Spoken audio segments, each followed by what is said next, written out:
Hello everyone, I'm Saket Bajpayee, Director of Prayas Physics Classes, Dehradun. Welcome students, let's have a look at this question of the day number 62. The question says, a parallel plate capacitor of area capital A, plate separation D and capacitance C is filled with 4 dielectric materials having dielectric constants K1, K2, K3 and K4 as shown in the figure. If a single dielectric material is to be used to have the same capacitance C in this capacitor, then its dielectric constant K is given by dash. तो देखिए बच्चों, ये जो सवाल है ये basically NEET 2016 के shift 2 में आया था. ठीक है, तो आइए इसे सॉल्व करने की कोशिश करते हैं. ठीक है, तो सबसे पहले बच्चों मैं आपको दिखाता हूं कि इस सवाल को सॉल्व करने का रॉन्ग मेथड क्या है ना. ये जो रॉन्ग मेथड है इसके बारे में आपको पता होना चाहिए कि आखिर ये रॉन्ग क्यों है, ताकि आप ये गलती ना करें. ठीक है, तो जो रॉन्ग मेथड है पहले वो मैं आपको बताता हूं. ठीक है, तो कुछ स्टूडेंट्स क्या करते हैं, यहां पर हम लोग देख पा रहे हैं कि K1, K2, K3 है और वो ये एज्यूम करते हैं कि ये जो K1, K2 और K3 है ये आपस में किस कॉम्बिनेशन में है, पैरेलल कॉम्बिनेशन में.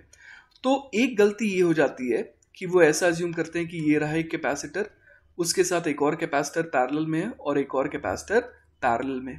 ठीक है ना, यहाँ पर इस तरीके से वो डिजाइन करते हैं. ठीक है, और उसके साथ वो इस चौथे कैपेसिटर को इस तरीके से बना देते हैं. यहाँ पर क्या शो करते हैं वो कि यहाँ पर ये K1 है, यहाँ पर K2 है, यहाँ पर K3 है और ये रहा हमारा K4. पर इस तरीके में देखिए गलती क्या है, अब वो मैं आपको बताता हूँ. अब देखिए बच्चों, यहाँ पर दिक्कत क्या आ गई है ना. यहाँ पर दिक्कत ये आ गई है कि देखिए यहाँ पर ये जो सरफेस मैं भी बना रहा हूँ ना, ये जो सरफेस आप यहाँ पर देख पा रहे हैं, तो इस सरफेस को बेसिकली हम लोगों ने क्या बोल दिया कि ये जो सरफेस है ये कैसी सरफेस है, ये सरफेस हो गई इक्विपोटेंशियल, है ना. यही हम लोगों ने यहाँ पर शो करा है. ठीक है, तभी तो हम लोगों ने इन तीनों कैपेसिटर्स को किस में दिखा दिया, पैरेलल में दिखा दिया. ठीक है, अब आप सोचिए कि यहाँ पर अगर इन तीनों के अक्रॉस है ना पोटेंशियल डिफरेंस अगर सेम आना है, ठीक है, तो हम लोग यहाँ पर देख पा रहे हैं कि डिस्टेंस d/2 है.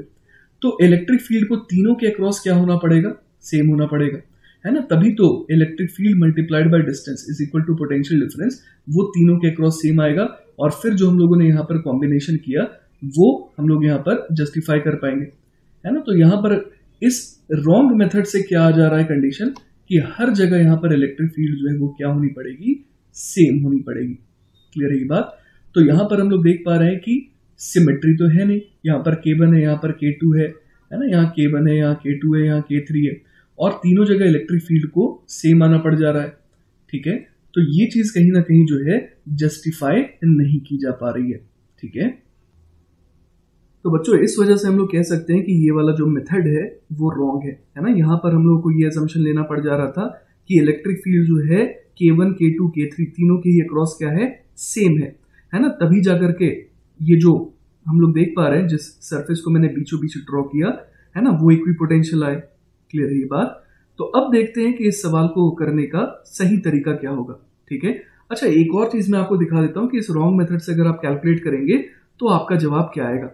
ठीक है, तो देखिए बच्चों हम लोग यहां पर क्या कह सकते हैं, हम लोग यहां पर कह सकते हैं कि कैपेसिटेंस का फॉर्मूला क्या होता है, तो वो होता है dielectric constant multiplied by epsilon naught multiplied by area upon distance.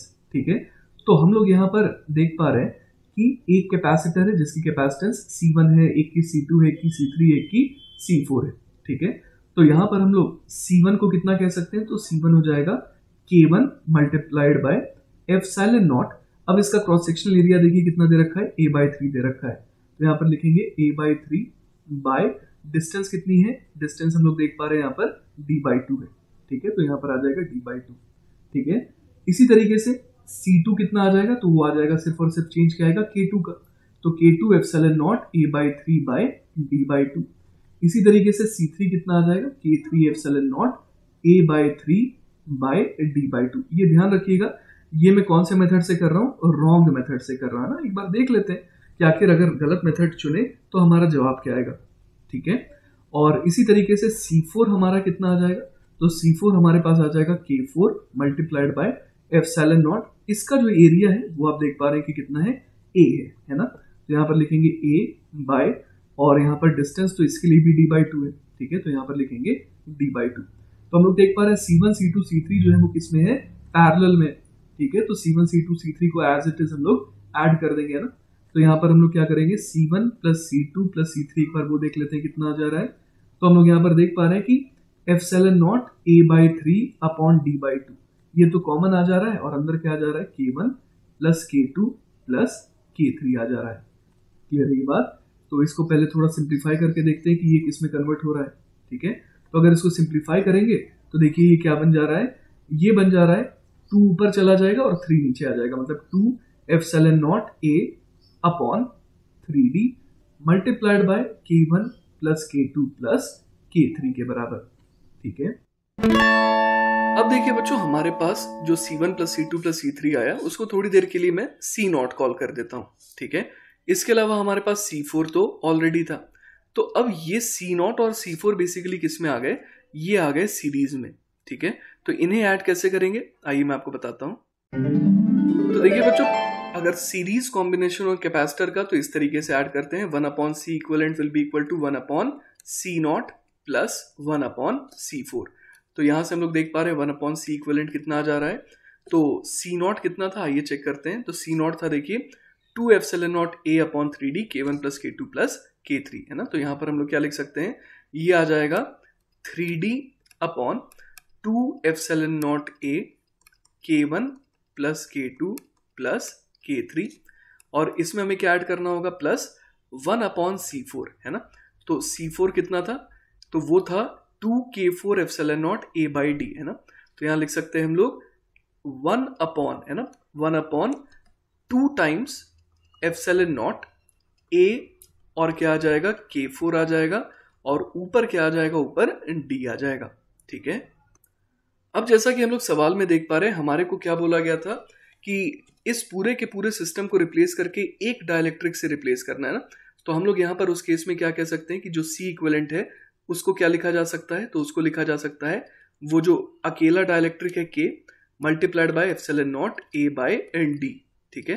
तो this should be equal to 3d upon 2 epsilon naught a K1 plus K2 plus K3 plus d upon 2 epsilon naught a multiplied by K4।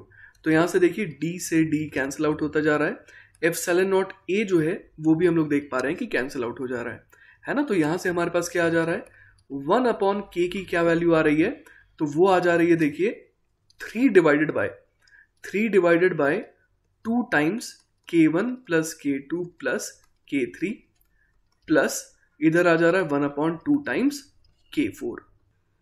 तो इसे बच्चों अगर आप थोड़ा rearrange कर देंगे तो आप देख पा रहे हैं कि 2 को अगर LHS में भेज दें तो ये बन जाएगा 2/K is equal to 3 divided by K1 plus K2 plus K3 plus इधर आ जाएगा 1/K4। तो ये जो आंसर आया है ना, ये रॉन्ग मेथड से आया है, इसीलिए ये जो आंसर है ये क्या है, दिस इज रॉन्ग, ठीक है। लेकिन ये जो हम लोग देख पा रहे हैं कि जो हमारा आंसर आया है वो कौन से ऑप्शन से मैच कर रहा है, आइए देखते हैं। तो ये देखिए बच्चों, ऑप्शन नंबर 3 से मैच कर रहा है, ठीक है। और यही सॉल्यूशन जो है ना, मैक्सिमम लोग निकालते हैं अगर वो रॉन्ग मेथड का यूज करें तो, ठीक है। तो आपको केयरफुल रहना है, ये मेथड सही बिल्कुल भी नहीं है, और इस मेथड से जो ऑप्शन 3 आ रहा है इसे आपको टिक नहीं करना था। तो अब चलिए बच्चों बात करते हैं हम लोग करेक्ट मेथड की, है ना। करेक्ट मेथड जो है वो क्या है, आइए देखते हैं, ठीक है। तो यहां पर हमें क्या करना चाहिए था, यहां पर हमारे को इस नीचे वाले डाइलेक्ट्रिक को 3 पार्ट में जो है ना, यहां पर डिवाइड कर देना चाहिए था कुछ इस तरीके से, ठीक है। तो इस तरीके से हम लोग यहाँ पर क्या देख सकते हैं कि हमारे को बेसिकली 3 कैपेसिटर्स मिल गए, और तीनों कैपेसिटर्स में 2 अलग अलग वैरायटी के डाइलेक्ट्रिक हैं, ठीक है। तो यहाँ पर हम लोग क्या देख पा रहे हैं कि तीनों में, है ना, इलेक्ट्रिक फील्ड जो है कुछ इस तरीके से रहेगी सच दैट कि जो पोटेंशियल डिफरेंस है अक्रॉस द 2 प्लेट्स वो इस बार क्या आ जाए, सेम आ जाए। जैसे कि इसमें मान लीजिए इलेक्ट्रिक फील्ड E1 है, ठीक है, इसमें मान लीजिए इलेक्ट्रिक फील्ड जो है वो E2 है, और इसमें जो इलेक्ट्रिक फील्ड है वो कितनी है, E3 है, ठीक है। तो पहले वाले, अगर आप देखें पहले वाले सेगमेंट को, तो उसमें पोटेंशियल डिफरेंस अभी तक कितने का आया, E1 इंटू D/2 तक का आया। तो उसके बाद है ना जो K4 वाला डाइलेक्ट्रिक है वो अपने अंदर इलेक्ट्रिक फील्ड कुछ इस तरीके से रखेगा। लेटर से यहाँ पर इलेक्ट्रिक फील्ड को मैं E4 कह दे रहा हूँ, ठीक है। तो ये इलेक्ट्रिक फील्ड कुछ इस तरीके से रखेगा सच दैट कि यहाँ पर जो पोटेंशियल डिफरेंस आ रहा है वही पोटेंशियल डिफरेंस इधर से भी आए। तो यहाँ पर पोटेंशियल डिफरेंस सेम लाने के लिए वो क्या करेगा, यहाँ पर इलेक्ट्रिक फील्ड लेटर से E5 रख रहा है और इधर इलेक्ट्रिक फील्ड वो E6 रख रहा है। तो हम लोग देख पा रहे हैं कि सेम डाइलेक्ट्रिक में है ना, यहाँ पर जो K4 डाइलेक्ट्रिक है इसमें अगर आप यहाँ पर है ना, यहाँ पर 3 अलग अलग पार्टीशंस कर दें, है ना, यहाँ पर अगर आप इस तरीके से 3 पार्टीशन सोचें तो आप यहाँ पर कह सकते हैं कि इन तीनों में इलेक्ट्रिक फील्ड को क्या होना पड़ेगा, अलग अलग होना पड़ेगा, और इसमें कोई बुराई वाली बात नहीं है, ठीक है। अब बच्चों आपके दिमाग में ये सवाल उठ रहा होगा कि अगर सेम डाइलेक्ट्रिक है ना, ये पूरा का पूरा सेम डाइलेक्ट्रिक है K4, तो इसमें अलग अलग इलेक्ट्रिक फील्ड आखिर क्यों आ रही है, ठीक है। तो उसको समझने का बच्चों तरीका ये है कि आप ऐसे सोचिए कि अगर आप नीचे वाली प्लेट से ऊपर की तरफ जा रहे हैं तो सिर्फ आप पहले वाले डाइलेक्ट्रिक को देख करके इलेक्ट्रिक फील्ड का डिस्ट्रीब्यूशन थोड़ी करते हैं, आप ये भी तो देखते हैं कि उसके बाद क्या हो रहा है। मैं आपको एक एग्जांपल बताता हूं, यहाँ पर आइए देखते हैं। मान लीजिए बच्चों कि आपके पास कुछ ऐसा सिस्टम है ना, यहाँ पर C हो, यहाँ पर भी C हो, यहाँ पर भी C हो, ठीक है। उसी तरीके से यहाँ पर C हो और यहाँ पर भी C हो, ठीक है। और ये हमारा पूरा का पूरा नेटवर्क है। तो अगर आप मान लीजिए कि इस लेफ्ट वाले पॉइंट से आगे बढ़ रहे हैं तो आपने देखा कि यहाँ पर C कैपेसिटेंस का कैपेसिटर, यहाँ पर भी C कैपेसिटेंस का कैपेसिटर है। तो क्या आप सिर्फ इन दोनों को देख करके यहाँ पर इलेक्ट्रिक फील्ड या फिर चार्ज को भरते हैं? नहीं, बिल्कुल भी नहीं। हम लोग ये भी तो देखते हैं कि आगे का कॉम्बिनेशन किस तरीके का है ना। यहाँ पर हम लोग देख पा रहे हैं कि पहला कैपेसिटर दोनों में बिल्कुल सेम है, आइडेंटिकल है, लेकिन फिर भी क्या इन दोनों में चार्ज सेम आएगा या इलेक्ट्रिक फील्ड इनके अंदर सेम रहेगी? बिल्कुल भी नहीं रहेगी, क्योंकि आगे क्या हिसाब किताब है ना, वो भी तो मैटर करता है, ठीक है। तो इस तरीके से बच्चों हम लोग यहाँ पर देख सकते हैं कि ये सेम डाइलेक्ट्रिक में है ना, अलग अलग जगहों पर अलग अलग इलेक्ट्रिक फील्ड पॉसिबल है, ठीक है ना। तो यहाँ पर हमारे को क्या करना चाहिए था, क्या करेक्ट मेथड होगा, तो यहाँ पर हमारे को 3 कैपेसिटर बनाने चाहिए, ठीक है। इस तरीके से 3 कैपेसिटर बनाने चाहिए, है ना। और ये 3 कैपेसिटर किस में है, ये 3 कैपेसिटर जो है आपस में पैरेलल में है, ठीक है। लेकिन हर एक कैपेसिटर जो है वो 2 अलग अलग है ना, इस हर एक कैपेसिटर के अंदर 2 अलग अलग वैरायटी के डाइलेक्ट्रिक है। जैसे कि लेफ्ट वाले में अगर देखें तो यहाँ पर K1 है, यहाँ पर K4 है, यहाँ पर K2 है, यहाँ पर K4 है, और यहाँ पर हम लोग देख पा रहे हैं K3 और यहाँ पर K4 है।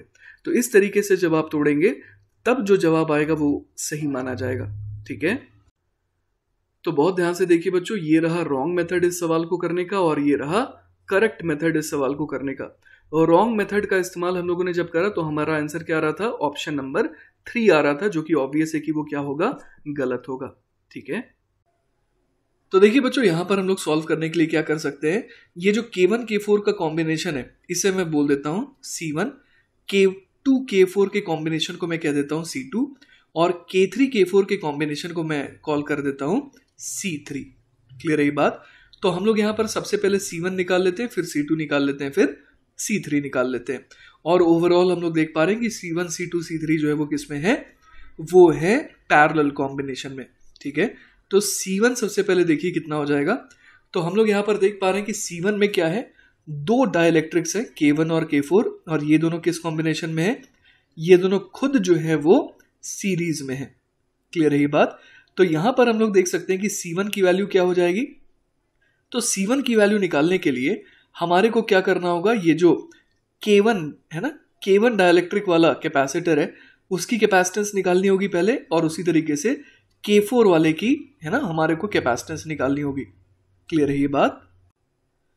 तो कैपेसिटर है ना, कैपेसिटर जिसमें हम लोग देख पा रहे हैं कि यहाँ पर ये जो K1 डाइलेक्ट्रिक है तो उसकी कैपेसिटेंस कितनी हो जाएगी, तो मैं लिख देता हूँ C K1 will be equal to, यहाँ पर हम लोग लिख देंगे K1 multiplied by epsilon naught multiplied by area कितना है, तो हम लोग देख पा रहे हैं कि एरिया तो A/3 है, तो यहाँ लिख देंगे A/3 अपॉन यहाँ से यहाँ तक की दूरी कितनी है, तो वो हम लोग देख पा रहे हैं कि D/2 है ना, तो यहाँ लिख देंगे D/2।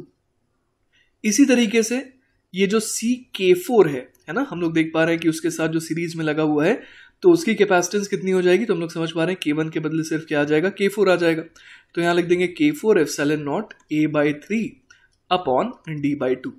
तो अब C1 अगर हमें निकालना है तो हम लोग समझ पा रहे हैं कि चूंकि ये दोनों सीरीज में है, ठीक है, तो हम लोग यहाँ पर क्या लिख सकते हैं, CK1 multiplied by CK4 upon CK1 plus CK4, ठीक है। तो यहां से देखिए बच्चों हमारे पास क्या आ जाएगा, C1 जो है ना, C1 हमारे पास कितना आ जाएगा, तो C1 आ जाएगा K1 epsilon not A/3 upon D/2 multiplied by, यहां पर हम लोग समझ पा रहे हैं कि ऐसा ही एक टर्म आएगा, बस K1 के बदले K4 आ जाएगा ना, epsilon not A/3 upon D/2, ठीक है। और इस पूरे को हम लोग डिवाइड कर देंगे किसके साथ, इन दोनों के समेशन के साथ, है ना। तो यहां पर एक काम करते हैं, epsilon not A/3 upon D/2 को, है ना, D/2 को कॉमन ले लेते हैं और यहां पर हमारे पास क्या आ जाएगा, K1 प्लस K4 आ जाएगा, ठीक है। तो देखिए बच्चों यहां पर हम लोग क्या देख पा रहे हैं, एप्सिलॉन नॉट A/D, है ना, epsilon naught A/D cancel out हो गया, बाई 3 और बाई 2 भी यहां पर एक एक कैंसिल आउट हो गए, क्लियर है। तो यहां से C1 कितना आ गया, तो C1 देखिए हमारे पास आ जाएगा 2/3, है ना, 2/3 times K1 K4 epsilon naught A/D, ठीक है। और डिनोमिनेटर में क्या आ जाएगा, तो देखिए डिनोमिनेटर में आ जाएगा K1 प्लस K4, ठीक है। तो बच्चों यहां पर सिमेट्री को ओबे करते हुए हम लोग कह सकते हैं कि जो C2 है वो कितना हो जाएगा, तो वो हो जाएगा 2/3 मल्टीप्लाइड बाय K1 के बदले सिर्फ और सिर्फ K2 आ जाएगा, यही एक फर्क आएगा, है ना। K4 एप्सिलॉन नॉट A/D और डिनोमिनेटर में जैसा मैंने कहा था K1 के बदले K2 आ जाएगा, तो यहां आ जाएगा K2 प्लस K4। और इसी तरीके से हम लोग C3 भी निकाल सकते हैं, ठीक है। तो देखिए बच्चों C3 कितना आ जाएगा, तो C3 आ जाएगा 2/3 टाइम्स, यहां पर हम लोग समझ पा रहे हैं कि क्या आ जाएगा, K3 into K4 epsilon naught A/D whole divided by, यहां पर क्या आ जाएगा, K3 प्लस K4। तो अब हम लोग देख पा रहे हैं कि C1 C2 C3 चूंकि ये तीनों किस कॉम्बिनेशन में है, ये तीनों जो हैं वो पैरेलल कॉम्बिनेशन में है, तो इनका रिजल्टेंट कितना आ जाएगा, C इक्विवेलेंट जो है, जिसको हम लोग बोल देंगे क्या, K एप्सिलॉन नॉट A/D के बराबर, और हमें ये K निकालना था, क्लियर है। तो यहां पर हम लोग बोल सकते हैं कि C इक्विवेलेंट कितने के बराबर आ जाएगा, तो आ जाएगा C1 plus C2 plus C3 के बराबर, क्लियर है ये बात। तो यहां पर देखिए हम लोग कुछ चीजों को कॉमन ले सकते हैं, है ना। C1 plus C2 plus C3 को एक बार देखें, उसमें हम लोग क्या क्या कॉमन ले सकते हैं, तो K एप्सिलॉन नॉट A/D, है ना, यहां पर मैं अपॉन D लिख देता हूं, तो ये कितने के बराबर आ जाएगा, तो यहां पर देखिए 2/3 एक तो कॉमन आ जाएगा, फिर साथ ही साथ यहां पर हम लोग देख पा रहे हैं K4 एप्सिलॉन नॉट A/D भी कॉमन आ जाएगा। फिर यहां पर हम लोग क्या लिख सकते हैं, आ जाएगा, तो यहां पर देखिए आ जाएगा K1 upon K1 plus K4, फिर अगला टर्म क्या हो जाएगा, अगला टर्म हो जाएगा K2 upon K2 plus K4, और आखिरी टर्म कितना हो जाएगा, तो वो हो जाएगा K3, है ना, K3 upon K3 plus K4 के बराबर, ठीक है। तो यहां से देखिए बच्चों एप्सिलॉन नॉट A/D को हम लोग यहां पर कैंसिल आउट कर सकते हैं ना, तो यहां से हमारे पास जो आंसर आएगा K, है ना, वो कितना आएगा, वो आएगा 2/3 times K4 multiplied by K1 upon K1 plus K4 plus K2 upon K2 plus K4 plus K3 upon K3 plus K4 के बराबर, ठीक है। तो ये हो जाएगा बच्चों हमारा करेक्ट आंसर, ठीक है। तो इस तरीके से बच्चों हम लोग देख पा रहे हैं कि हमारा कोई भी ऑप्शन मैच नहीं कर रहा है, और यही वजह है कि मैंने इस सवाल को यहां पर उठाया है, ठीक है। तो बच्चों जब भी आप इस तरीके के सवाल को सॉल्व करें तो आपको कॉन्फिडेंटली यहां पर ये वाला काम करना है जो मैंने परफॉर्म किया है ना। तो नीट 2016 के पेपर का ये, है ना, शिफ्ट 2 का सवाल है, क्लियर है। तो इसमें यहां पर हमारा कोई भी ऑप्शन मैच नहीं कर रहा है, लेकिन आपको कॉन्फिडेंट रहना है, यही हमारा क्या हो जाएगा, आंसर हो जाएगा, क्लियर है ये बात। तो आई होप बच्चों कि आपको ये सॉल्यूशन अच्छे समझ में आया है। इन केस अगर कोई डाउट रह जाता है then feel free to contact me, I will be very happy to help you. Take care बच्चों, बाय बाय।